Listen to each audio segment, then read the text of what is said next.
नमस्कार, मी रोहिणी. स्वागत आहे तुमचं रोहिणी SD किचनमध्ये.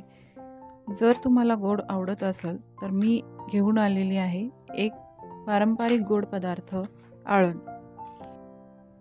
आळण हे गव्हाच्या पिठापासून बनवलं जातं, त्यामुळे ते पौष्टिक आहे आणि बनवायलाही सोपं आहे. आळण बनवण्यासाठी जे साहित्य आहे: अर्धी वाटी गूळ, खोबऱ्याचा किस, अर्धी वाटी गव्हाचे पीठ, विलायची पावडर, बदामाचे काप, तूप आणि पाणी. कढईमध्ये चमचाभर तूप टाकून गव्हाचे पीठ भाजून घ्यायचे आहे.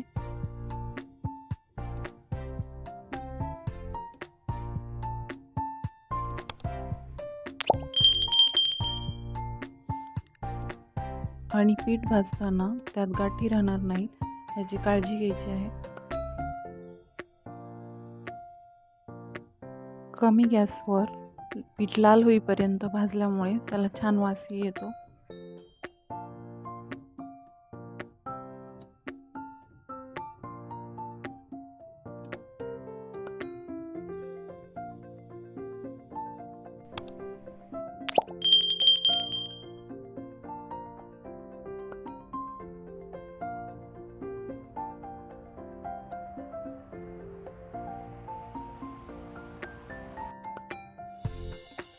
पीठ भाजलेलं आहे.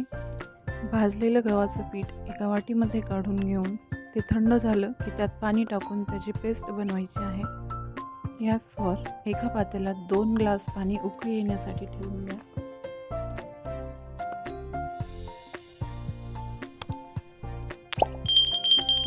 पाण्याला उकळी येईपर्यंत थंड झालेलं गव्हाचं पीठ त्यात पाणी ओतून त्याची पेस्ट तयार करून घेऊया. गरजेनुसार पाणी ओतून पिठाच्या गुठळ्या फोडायच्या आहेत. एकही गुठळी त्यात राहिली नाही पाहिजे.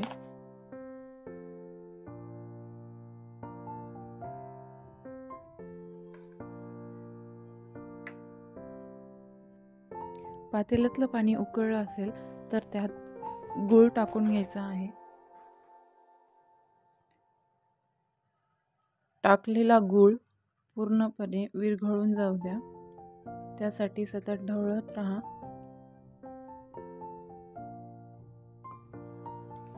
गूळ आता पूर्णपणे विरघळलेला आहे आणि पाण्याला उकळी आलेली आहे.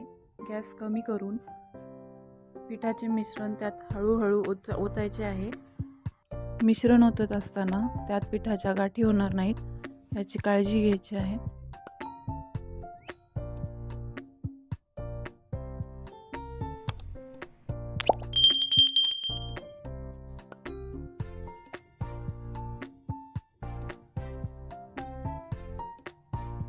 आता विलायची पावडर, खोबऱ्याचा किस आणि तुमच्या आवडीनुसार ड्रायफ्रूट्स टाकून कमी गॅसवर 3 ते 4 मिनिटं हे आळण उकळू द्यायचं आहे आणि घट्टसरपणा आला की गॅस बंद करायचा आहे.